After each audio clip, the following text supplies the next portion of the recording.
Hello friends, എല്ലാവർക്കും നമസ്കാരം. നിങ്ങളേവരും കാത്തിരിക്കുന്ന രേവതിയുടെയും സച്ചിയുടെയും ഇന്നത്തെ വിശേഷത്തിലേക്ക് എല്ലാ കൂട്ടുകാർക്കും സ്വാഗതം. എല്ലാവർക്കും നല്ലൊരു ദിവസം ആശംസിച്ചുകൊണ്ട് തന്നെ നമുക്ക് ഇന്നത്തെ സൂപ്പർ ഹിറ്റ് വിശേഷത്തിലേക്ക് കിടത്താലോ. അപ്പൊ അതിനു മുമ്പായിട്ട് ആരെങ്കിലും നമ്മുടെ ഈ ചാനൽ ആദ്യമായിട്ട് കാണുന്നുണ്ടെങ്കിൽ ഇതുവരെ സബ്സ്ക്രൈബ് ഒന്നും ചെയ്തു വെച്ചിട്ടില്ലെങ്കിൽ തീർച്ചയായിട്ടും ഒന്ന് സബ്സ്ക്രൈബ് ചെയ്തു വെച്ചോളൂ കേട്ടോ. അതിനോടൊപ്പം മാക്സിമം എല്ലാവരും നമ്മുടെ വീഡിയോ ഇഷ്ടപ്പെടുന്നുണ്ടെങ്കിൽ ഒരു ലൈക്ക് കൂടി അടിച്ചിട്ട് പോകാൻ മറക്കരുത്. അപ്പൊ നേരെ ഇന്നത്തെ വിശേഷത്തിലേക്ക് കിടന്നാലോ. തുടങ്ങുമ്പോൾ തന്നെ കാണിക്കുന്നത് വർഷേനെ ശ്രീകാന്തിനെയാണ്. അങ്ങനെ നമ്മുടെ ശ്രീകാന്ത് പറയാണ്, സോറി സോറി ക്ഷമിക്കൂ, ഞാൻ 3 കുഞ്ഞുങ്ങൾ നമുക്ക് വേണമെന്നൊക്കെ ഒന്ന് അവിടെ ഒന്ന് അറിയാതെ പറഞ്ഞു പോയതാ, നീ ഒന്ന് ക്ഷമിക്കും, നമുക്ക് കുഞ്ഞുങ്ങളെ വേണ്ട, നീ നിന്റെ ചാട്ടം ഒന്ന് നിർത്ത് വർഷാന്ന്. അപ്പൊ വർഷ പറഞ്ഞു, കുഞ്ഞുങ്ങൾ വേണ്ടെന്നോ? ആര് പറഞ്ഞു നമുക്ക് കുഞ്ഞുങ്ങൾ വേണ്ടെന്ന്? ദേ ശ്രീകാന്തെ, ഞാനൊരു കാര്യം പറഞ്ഞേക്കാം, എനിക്ക് വേണം കുഞ്ഞുങ്ങള്. അപ്പം നീയല്ലേ പറഞ്ഞത്? അത് പിന്നെ ഞാൻ അങ്ങനെയൊക്കെ പറയും, എങ്കിലും കുഞ്ഞുങ്ങളില്ലാതെ ജീവിതത്തിന് എന്ത് സന്തോഷം ഉണ്ടാവുന്നത്? അതുകൊണ്ട് എനിക്ക് കുഞ്ഞുങ്ങൾ വേണം. ഓ, നിന്നെ മനസ്സിലാക്കാൻ പറ്റുന്നില്ലല്ലോ വർഷ, നീ എന്തൊക്കെയാ ഈ വിളിച്ചു പറയുന്നത്? അത് ഞാൻ പറയുന്നത് എന്താണോ അതങ്ങ് ശ്രീകാന്ത് കേട്ടാ മതി. അതിനപ്പുറത്തും ഇപ്പുറത്തും ഒന്നും ശ്രീകാന്ത് ചോദിക്കേണ്ട കാര്യമില്ലെന്നൊക്കെ നമ്മുടെ വർഷം ഇങ്ങനെ പറയാണ് കേട്ടോ. ഏതായാലും വർഷയുടെ കാര്യം പറഞ്ഞാൽ നമുക്ക് രസമുണ്ട്. ഇത് കഴിഞ്ഞ് പിന്നെ കാണിക്കുന്ന സീൻ എന്ന് പറഞ്ഞിട്ടുണ്ടെങ്കിൽ നമ്മുടെ സച്ചി ഇങ്ങനെ പാട്ടൊക്കെ പാടിയിരിക്കുക, രാത്രി കിടക്കാറായിട്ടോ. പാട്ടൊക്കെ പാടി ഇങ്ങനെ ഇരിക്കുമ്പോഴത്തേക്ക് രേവതി അങ്ങോട്ടേക്ക് വരികയാണ്. അപ്പൊ രേവതി, സച്ചേട്ടാ, എന്താ സച്ചേട്ടാ ഇത്? അത് ഞാൻ പാട്ട് പാടിയത്. ഓ, സ്വയം മറന്ന് ആസ്വദിക്കുകയാണല്ലോ. ഏതാ ഈ മൂളിപ്പാട്ട്? അതെ രേവതി, അതൊരു പഴയ പാട്ടാ, പഴയ പാട്ട്. ഞാൻ പാടിത്തരാം. അയ്യോ എന്റെ പൊന്നു സച്ചേട്ടാ, കൊല്ലരുതേ, വേണ്ട. ഓഹോ, അപ്പൊ ഇപ്പൊ എന്റെ പാട്ട് നിനക്ക് ഇഷ്ടമല്ലല്ലേ? ഞാൻ പാടും. നാടോടിപ്പൂന്തിങ്കൾ മുടിയിൽ ചൂടി, നവരാത്രി പുള്ളോൾ കുടമുള്ളിൽ നീട്ടി, കണിക്കൊന്ന പൂ മണിക്കൊന്നൻ, പിന്നെ അങ്ങനെ കണ്ടൊക്കെ ഇങ്ങനെ പാടി കേട്ടോ. അപ്പോഴത്തേക്ക് നമ്മുടെ സച്ചി പറഞ്ഞു, രേവതി നീ കൊണ്ട് നീങ്ങി ഇരുന്നിട്ട് ഞാൻ പാട്ട് പാടാം, അപ്പോഴല്ലേ നിനക്ക് കേൾക്കാൻ ഒരു സുഖമുള്ളൂ. അയ്യോ, ഈ സുഖം എനിക്ക് വേണ്ട. എന്റെ പൊന്നു സച്ചേട്ടാ, ഇത് റൂമല്ല, ഹോളല്ലേ. എന്ത് ചെയ്യാനാ, നൈറ്റ് ആയാൽ ഇതാണല്ലോ നമ്മുടെ റൂം, പിന്നെ എന്ത് ചെയ്യാൻ പറ്റും രേവതി? നാടോടി പൂന്തിങ്ങൾ, എന്റെ പൊന്നു സച്ചേട്ടാ ഒന്ന് നിർത്ത്. അത് പിന്നെ പെട്ടെന്ന് തന്നെ നമുക്കൊരു മുറി കെട്ടണം സച്ചേട്ടാ. കെട്ടണം കെട്ടണം കെട്ടണം, മുറി കെട്ടണം. അല്ല, എനിക്ക് നമ്മളെ കുറിച്ച് ഓർക്കുമ്പം അഭിമാനം തോന്നുക. നമ്മളെ കുറിച്ച് ഓർക്കുമ്പോഴോ? അതേന്നെ, ഈ സച്ചിയെ കുറിച്ച് ഓർക്കുമ്പം എന്ന് പറഞ്ഞിട്ട് ഒറ്റ ചിരി. അപ്പോഴത്തേക്ക് രേവതി ചോദിച്ചു, നിങ്ങളെ കുറിച്ച് ഓർത്ത് നിങ്ങൾ തന്നെ അഭിമാനിക്കുന്നു. എന്താ സച്ചേട്ടാ ഇത്? സച്ചി ഈ നിലയിൽ മാറുമെന്നൊന്നും ഞാൻ കരുതിയില്ല. ഇപ്പൊ എനിക്ക് ചില ലക്ഷ്യങ്ങളും സ്വപ്നങ്ങളൊക്കെ ഉണ്ട്.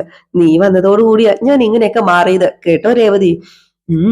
ദേ, പാതി എന്ന് പറയുന്നതിന്റെ അർത്ഥം സത്യം പറഞ്ഞാലേ എനിക്ക് ഇപ്പോഴാ മനസ്സിലായത്. കല്യാണം കഴിച്ചില്ലായിരുന്നെങ്കിലേ കാറ് ഭാറ് കൂട്ടുകാരൊക്കെ ആയിട്ട് ഞാൻ ഇങ്ങനെ ജോളിയായിട്ട് ചുറ്റിക്കറങ്ങി നടന്നേനെ. ഓഹോ, അപ്പൊ സച്ചേട്ടൻ എന്താ പറഞ്ഞു വരുന്നത്? ഇപ്പൊ സച്ചേട്ടന് ജോലിയൊന്നും ഇല്ല, ജോലിയൊക്കെ കല്യാണം കഴിഞ്ഞതോടുകൂടി പോയി എന്നാണോ? അയ്യോ, ജോലിയൊക്കെ ഉണ്ട്, അത് വേറെ ജോലി, ഇത് വേറെ ജോലി. ആ ജോലി എന്താണെന്ന് എനിക്ക് നന്നായിട്ട് മനസ്സിലായി. ഡെയിലി ഉള്ള കുടിയല്ലായിരുന്നോ? ഒരാൾക്ക് ഒരുപാട് നല്ല ഗുണങ്ങളൊക്കെ ഉണ്ടാകും, അതിനെക്കുറിച്ചൊന്നും പറയില്ല. ഒരു മോശ ഗുണം ഉണ്ടെങ്കിൽ അതിനെക്കുറിച്ച് എടുത്ത് പറഞ്ഞുകൊണ്ടേയിരിക്കും. ശരി ശരി, ഞാൻ ഒന്നും പറയുന്നില്ല, പോരെ? അയ്യോ എന്റെ പൊന്നെ, പെണങ്ങാതടാ സുന്ദരി, പെണങ്ങല്ലേ എന്നൊക്കെ പറഞ്ഞ് നമ്മുടെ സച്ചി അങ്ങ് ഓവർ ആക്ടിങ് ഇടുകയാണ് കേട്ടോ. അപ്പോഴത്തേക്ക് രേവതി, ഓ എന്റെ പൊന്ന് സച്ചേട്ടാ ഒന്ന് നിർത്ത്. എന്നാ പിന്നെ ഞാനൊരു പാട്ട് പാടാം. പാതിരാവായി നേരം പനിനീർ കുളിരമ്പിളി, എന്റെ മനസ്സിലെ മച്ചും മെലിഞ്ഞ്. അപ്പൊ രേവതി പറഞ്ഞു, എന്റെ പൊന്നു സച്ചിട്ട് പതുക്കെ പാട്, ബാക്കിയുള്ളവർക്ക് ഉറങ്ങണ്ടേ. പിന്നെ ഇന്ന് സന്തോഷമുള്ള ദിവസം, നമുക്ക് 1,00,000 രൂപ കിട്ടിയില്ലേ, ഞാൻ ഉറക്കെ പാടും. ഇവളെന്റെ എന്ന് പറഞ്ഞപ്പോഴത്തേക്ക് സച്ചിയുടെ വായി കയറി പൊട്ടിയിട്ട്, എന്റെ പൊന്നു സച്ചേട്ടാ, അച്ഛനും ബാക്കിയുള്ളവരൊക്കെ ഉറങ്ങിക്കോട്ടെ, ഒന്ന് മിണ്ടാതിരിക്കും സച്ചേട്ടാ പ്ലീസ്, ഞാൻ കാല് പിടിക്കാം, please please please please please please. എന്റെ സച്ചേട്ട ഇങ്ങനെ പാടിക്കൊണ്ടിരുന്നാ മതിയോ? എനിക്കും മനസ്സിലായി, പാട്ടുപാടി സമയം വേസ്റ്റ് ചെയ്യേണ്ടതല്ലേ നീ പറയുന്നത്. ഒരു നിമിഷം പോലും ഞാൻ വേസ്റ്റ് ചെയ്യുന്നില്ല. ബാബാ കിടക്കാം. അയ്യോ എന്റെ പൊന്നു സച്ചേട്ട, എന്താ ഇത്? ഈ സച്ചേട്ട എന്തൊക്കെയാ വിളിച്ചു പോകുന്നത്? ഞാൻ അതൊന്നും അല്ല ഉദ്ദേശിച്ചത്.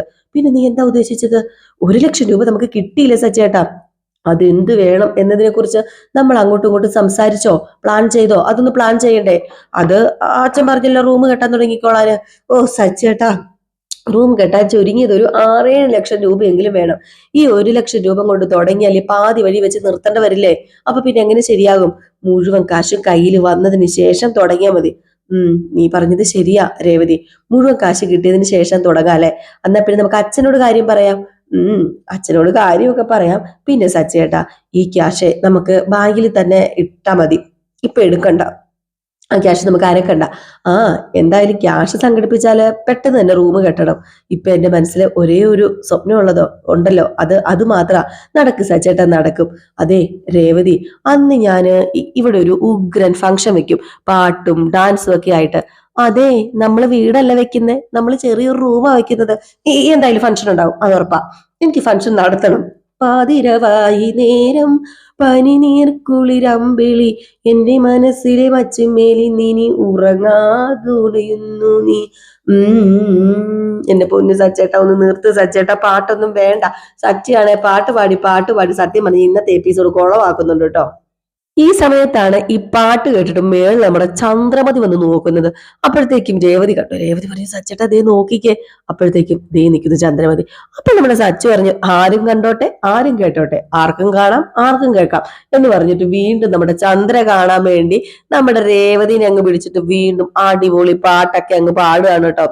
ഇത് കേട്ടതും നമ്മുടെ ചന്ദ്ര, ഓ ഇതെന്തുവാ ഇത്, എനിക്ക് കലി വരുന്നുണ്ടോ, ഓ അവന്റെ ഒരു സ്നേഹം കണ്ടില്ലേ എന്നും പറഞ്ഞ് ദേഷ്യം വന്നിട്ട് അകത്തേക്ക് കയറി പോയപ്പോഴത്തേക്ക് നമ്മുടെ സച്ചി, പോയില്ല, പോട്ടെ എന്റെ പൊന്ന് സച്ചേട്ടാ, എന്താ സച്ചേട്ടാ ഇത്, ആ ഇതൊക്കെ വേണമെന്നേ, ഇതിന്റെ ഇടയ്ക്ക് ഉള്ളതാ, വാ രേവതി നമുക്ക് കിടക്കാം എന്നും പറഞ്ഞ് അവർ രണ്ടുപേരും ആ ഹോളിലെ പായൊക്കെ ഇട്ട് ഇങ്ങനെ കിടക്കാണ് കേട്ടോ.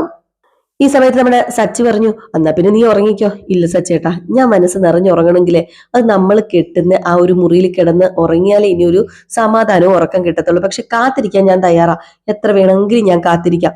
ദൈവം നമുക്ക് വേണ്ടി ആ സ്വപ്നം കൈനീട്ടി തരുന്നത് വരെ കാത്തിരിക്കാം, ഇങ്ങനെ ഉറക്കം ഉളച്ച് കാത്തിരിക്കാം എന്നൊക്കെ പറഞ്ഞ് ഇങ്ങനെ നമ്മുടെ സച്ചിയുടെ കൈയും പിടിച്ച് രേവതി ഇങ്ങനെ കോർത്ത് പിടിച്ച് ഇങ്ങനെ കിടക്കുകയാണേ. പിന്നെ കാണിക്കുന്ന സീൻ എന്ന് പറഞ്ഞാല് രാവിലെ നമ്മുടെ ശ്രുതിനെ വിളിച്ചുകൊണ്ട് ശ്രുതി അകത്തേക്ക് കയറി വരും. എവിടെ പോയിട്ട് ശ്രുതി എന്ന് വിളിച്ചുകൊണ്ടാണ് നമ്മുടെ ശ്രുതി വരുന്നത്. അപ്പോഴത്തേക്കും നമ്മുടെ ശ്രുതി ആണെങ്കിലോ, ഈ ശ്രുതി എന്താ കിടന്ന് അലറുന്നത് എന്ന് ചോദിച്ചുകൊണ്ടാണ് അകത്തിരിക്കുന്നത് കേട്ടോ. ഈ ഒരു സമയത്ത് നമ്മുടെ രവീന്ദ്രനും ചന്ദ്രയും അവിടെ ഉണ്ടായിരുന്നു. അപ്പൊ രവീന്ദ്രൻ ചോദിച്ചു, എന്ത് പറ്റി നീ ഇങ്ങനെ കിടന്ന് കാറി കൂവി വരുന്നത്, ഇത് എന്ത് പറ്റി, കയ്യിലൊരു സാധനം ഉണ്ടല്ലോ, എന്താ പറ്റിയത് എന്ന് ചോദിച്ചപ്പോഴത്തേക്കും നമ്മുടെ സച്ചി പറഞ്ഞു, അതെ അച്ഛന് 50,000 രൂപ തരണ്ടേ, അതുകൊണ്ട് ഇവൻ വീട് കയറി ഇറങ്ങി സാധനം വിൽക്കാൻ തുടങ്ങിയെന്ന് തോന്നുന്നു. ഓ എടാ, എന്നെ കണ്ടു കഴിഞ്ഞിട്ടുണ്ടെങ്കിൽ ഞാൻ സാധനം വിൽക്കാൻ പോകുന്ന ആളെന്ന് നിനക്ക് തോന്നുന്നുണ്ടോ? ഞാനേ ബിസിനസ്മാനാ. അപ്പൊ ചന്ദ്ര ചോദിച്ചല്ല, നിന്റെ കയ്യിൽ എന്താ ഇത് ഇരിക്കുന്ന കവറ്, അതൊക്കെ പറയാ. ഞാനേ ശ്രുതിനെ ഒന്ന് വിളിക്കട്ടെ, ശ്രുതി വന്നോട്ടെ. അപ്പോഴത്തേക്ക് ശ്രുതി ഇറങ്ങി വരിക. എന്താ എന്റെ പൊന്നു ശ്രുതി ഈ കിടന്ന് അലറുന്നത്, എന്താ എന്നിങ്ങനെ ചോദിച്ചപ്പോഴത്തേക്കും ദേ ജിങ്ക് ജിക്ക് ജിക്ക് ജക ജിങ്ക് ജിക്ക് ജിക്ക് ജക എന്ന് പറഞ്ഞിട്ട് നോക്കിക്കേ ഇതെന്താന്ന് നോക്കിക്കേ. അപ്പോഴത്തേക്ക് നമ്മുടെ ശ്രുതി ചിരിച്ചുകൊണ്ട് ഓടി വരികയാണ് കേട്ടോ. ഓടി വന്നിട്ട്, അല്ല ഇതെന്താ ശ്രുതി ഷോപ്പിങ്ങിന് പോയോ? പോയി, അതല്ലേ ഈ കാണുന്നതൊക്കെ.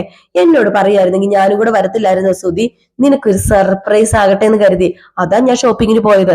ദേ ഇത് മാത്രല്ല കേട്ടോ, വേറൊരു സർപ്രൈസ് ഈ ബാഗിനകത്തും ഉണ്ട്. അത് ഇവരെ എല്ലാവരുടെയും മുന്നിൽ വെച്ച് ഞാൻ നിനക്ക് തരാൻ പോവാ.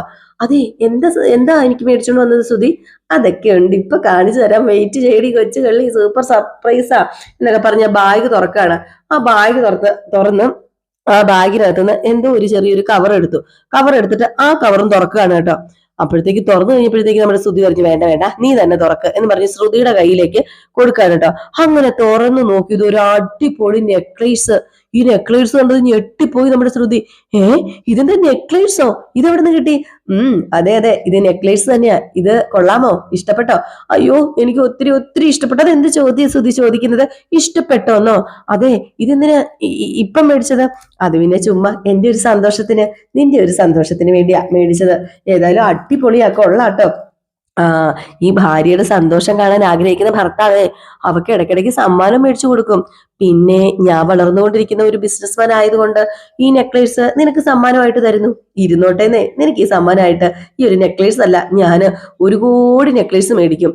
ദേ അമ്മേ, ദേ ഭാര്യനെ ഇടയ്ക്കിടയ്ക്ക് സന്തോഷിപ്പിക്കാൻ വേണ്ടി ചിലരിവിടെ സമ്മാനമൊക്കെ മേടിച്ചു കൊടുക്കാറുണ്ട്. അതെന്താണെന്ന് അറിയാമോ? ഹൽവ. അപ്പൊ രേവതി പറഞ്ഞു, അതെ എനിക്ക് ഹൽവ മതി. തരുന്ന സമ്മാനത്തിന്റെ വില നോക്കിയിട്ടല്ല അതിന്റെ മൂല്യം നിർണ്ണയിക്കുന്നത്, അത് കൊടുത്ത ആളുടെ മനസ്സിലുള്ള സ്നേഹമാ, അത് നോക്കിയിട്ടാ. അതാ അതിന്റെ മൂല്യം നിർണ്ണയിക്കുന്നത്, അല്ലാതെ ആ വസ്തുവിന്റെ വിലയല്ല. അപ്പൊ ചന്ദ്ര പിന്നെ പിടിച്ചിട്ടില്ല. അപ്പൊ നമ്മുടെ രവീന്ദ്രൻ പറഞ്ഞു, രേവതി പറഞ്ഞത് ശരിയാ, രേവതി മോളെ നീ പറഞ്ഞു 100% ശരിയാ. അപ്പൊ നമ്മുടെ സച്ചി പറഞ്ഞു, അങ്ങനെ സന്തോഷിക്കാനൊക്കെ വരട്ടെ, ആദ്യം എവിടെയെങ്കിലും പോയെന്ന് ഉരച്ചു നോക്ക്, എന്നിട്ട് സ്വർണ്ണമാണോന്ന് ഉറപ്പിക്കുക, അത് കഴിഞ്ഞിട്ട് പോരെ, ഇവനല്ലേ മേടിച്ചോണ്ട് വന്നത്, ഇവനെ ഗോൾഡ് കവറിങ് ആഭരണങ്ങളുടെ ആളാ, ചിലപ്പം ഇവൻ ഗോൾഡ് കവറിങ് ആഭരണം മേടിച്ചോണ്ട് വരും. അയ്യോ ഇത് പ്യുവർ 916 സ്വർണം തരണയാ. അപ്പോഴത്തേക്ക് നമ്മുടെ ശ്രുതി പറഞ്ഞു, അത് കണ്ട അറിയത്തില്ലേ, അത് പ്രത്യേകം എടുത്ത് പറയേണ്ട കാര്യമുണ്ടോ? ആ, ഇവൻ ഇത് വല്ലതും അറിയാമോ? സച്ചിക്ക് അതൊന്നും അറിയത്തില്ല എന്ന് ശ്രുതി പറഞ്ഞിട്ട്, അല്ല ഇത് നിനക്ക് ഇഷ്ടായോ? ആ, ഇഷ്ടമാവാതെയോ? എന്റെ പൊന്നു അടിപൊളിയാ. അപ്പോഴത്തേക്കും നമ്മുടെ ചന്ദ്ര അവിടെ നിൽപ്പുണ്ട്. അപ്പൊ ചന്ദ്ര നെക്ലേസ് നോക്കിയിട്ട് പറഞ്ഞു, ആ, നല്ല നെക്ലേസ് ആണല്ലോ, അടിപൊളിയാണല്ലോ, നല്ല ഭംഗിയുണ്ടല്ലോ. മോളെ, ഇത് നിനക്ക് നന്നായിട്ട് ചേരും. നിന്നെ പോലെയുള്ള പെണ്ണുങ്ങൾക്ക് ഇതൊക്കെ ചേരത്തുള്ളൂ, അല്ലാതെ വെറും പൂ കെട്ടി നടക്കുന്ന പൂക്കാരികൾക്കൊന്നും ഇത് ചേരത്തില്ല. പിന്നെ എനിക്കും ചേരൂട്ടോ, നല്ല നല്ല ഡിസൈനാ. അല്ല, നിനക്ക് നോക്കിയെടുക്കാനൊക്കെ അറിയാലോ. എനിക്ക് സന്തോഷമായി മോനെ, സന്തോഷമായി എന്ന് പറഞ്ഞുകൊണ്ട് നമ്മുടെ ചന്ദ്ര അങ്ങനെ പുകഴ്ത്തിക്കൊണ്ടിരിക്കുക. എന്നിട്ട് പറയാ, മോന്റെ സമയദോഷം ഒക്കെ മാറി, ഇപ്പൊ നിനക്ക് നല്ല സമയം, നല്ല സമയം. നീ ആഗ്രഹിച്ചതുപോലെ എല്ലാ കാര്യങ്ങളും നടക്കും മോനെ. നീ ഇനിയും ബ്രാഞ്ചസ് ഇടും, ഒത്തിരി ബ്രാഞ്ച് ഇടും. പിന്നെ ചിലര് അത് ചെയ്യണം ഇത് ചെയ്യണം എന്നൊക്കെ ആഗ്രഹിക്കും. അതൊന്നും നടക്കുന്നില്ലല്ലോ, എവിടുന്ന് നടക്കാനാ, നടക്കത്തില്ല. അപ്പൊ നമ്മുടെ സച്ചി അവിടെ നിന്ന് എണീറ്റ് കേട്ടോ പതിയെ. എന്നിട്ട് പറഞ്ഞു, അച്ഛാ, ഈ ചിലർ എന്ന് ഉദ്ദേശിച്ചതേ എന്നെ രേവതിനെ തന്നെയാ, അത് നന്നായിട്ട് എനിക്കറിയാം. അപ്പോഴത്തേക്ക് രവീന്ദ്രൻ പറഞ്ഞു, മനസ്സിലായി. അപ്പൊ രവീന്ദ്രന്റെ ചന്ദ്ര പറഞ്ഞു, ഓ, അപ്പൊ സപ്പോർട്ട് ചെയ്യാൻ ആളെത്തി. റൂം കെട്ടുന്നു പറഞ്ഞ് ഒരാള് ശപഥം ചെയ്തു. എന്നിട്ട് എന്ത് പറ്റി, നടന്നു? സ്വർണ്ണാഭരണം കൊണ്ടൊരു മൂടുന്ന് പറഞ്ഞിട്ട് അത് നടന്നോ? ഒരു ഒരു ഒരു തരി സ്വർണം മേടിച്ചു കൊടുക്കാൻ ഇപ്പൊ പറ്റുന്നുണ്ടോ? അപ്പോഴത്തേക്ക് നമ്മുടെ സച്ചി പറഞ്ഞു, അതെ, ചിരിക്കരുത്, എന്നെ ചിരിപ്പിക്കരുത്. ഇവിടെയുള്ള എല്ലാവരും പറയുന്നത് എന്താണെന്നറിയാമോ? ആ ചന്ദ്രമതിയെ പോലെ ആകരുത്, ചന്ദ്രമതിയുടെ ശ്രുതിയെ പോലെ ആകരുത് എന്നൊക്കെയാ. എന്നിട്ട് ഞാൻ അവനെ കണ്ടിട്ട് പഠിക്കണം എന്നാണോ പറയുന്നത്? അപ്പൊ രവീന്ദ്രൻ പറഞ്ഞു, എന്തിനാ വെറുതെ സ്വന്തം പല്ലട കുത്തി നാറ്റിക്കുന്നത് എന്റെ പൊന്നു ചന്ദ്രേ എന്ന് പറഞ്ഞപ്പോഴത്തേക്കും നമ്മുടെ രേവതി പറഞ്ഞു, അച്ഛ എന്ത് വേണേലും പറഞ്ഞോട്ടെ, മറ്റുള്ളവർ ഇങ്ങനെ പറയുന്നത് ഞങ്ങളുടെ ഊർജം. പിന്നെ ഞാൻ ശപഥം ചെയ്തിട്ടുണ്ടെങ്കിൽ സച്ചേട്ടൻ അതൊക്കെ ചെയ്തിരിക്കും. നിങ്ങളൊക്കെ കാണാനും ഞെട്ടാനും ഒക്കെ പോകുന്നതേ ഉള്ളൂ. അപ്പൊ ശ്രുതി പറഞ്ഞു, കുറെ ആയല്ലോ രേവതി പറയാൻ തുടങ്ങിയിട്ട്, ഇതുവരെ ഒന്നും ചെയ്തില്ലല്ലോ. അതിന് അപ്പോഴേക്ക് രേവതി പറഞ്ഞു, അതിനെ ഞങ്ങൾ ഇങ്ങനെ പറഞ്ഞുകൊണ്ട് നടക്കുകയൊന്നുമില്ല, ചെയ്യേണ്ട സമയത്ത് ചെയ്തങ്ങ് കാണിക്കുള്ളൂ, അല്ലാതെ ഇങ്ങനെ പറഞ്ഞുകൊണ്ട് നടക്കേണ്ട കാര്യമൊന്നും ഞങ്ങൾക്കില്ല എന്ന് പറഞ്ഞു കേട്ടോ. ഏതായാലും ഈ സമയത്ത് ചന്ദ്ര അസൂയ എന്നല്ലാതെ എന്താ പറയാ? അല്ല, നീ ഇതൊക്കെ ചെയ്യുന്നത് കണ്ടിട്ടേ ഇവിടെ ചിലർക്ക് അസൂയ എന്ന് പറഞ്ഞ പെരുത്ത അസൂയ. അപ്പൊ രവീന്ദ്രൻ പറഞ്ഞു, എന്റെ പൊന്നു ചന്ദ്രൻ, നീ ഒന്നും മിണ്ടാതിരിക്കുക. പറയുന്ന കേട്ടിട്ടുണ്ടെങ്കിലേ ഈ സച്ചിനെ പ്രസവിച്ചത് നീ അല്ലെന്ന് തോന്നൂലോ. അല്ല, നീ തന്നെയല്ലേ സച്ചിനെ പ്രസവിച്ചത്? സച്ചിയുടെ തന്ത ഞാൻ തന്നെയല്ലേ എന്ന് ചോദിച്ചപ്പോഴത്തേക്കും ചന്ദ്ര പിന്നെ ഒന്നും മിണ്ടുന്നില്ല കേട്ടോ. ഈ ഒരു സമയത്താണ് നമ്മുടെ ശ്രുതിയാണെങ്കിൽ ആ നെക്ലേസ് എടുക്കുന്നു, കഴുത്തിൽ വെച്ച് നോക്കുന്നു. അയ്യോ, എന്താ പറയൂ, അവിടെ വലിയ ഷോ നടത്തിക്കൊണ്ടിരിക്കുക.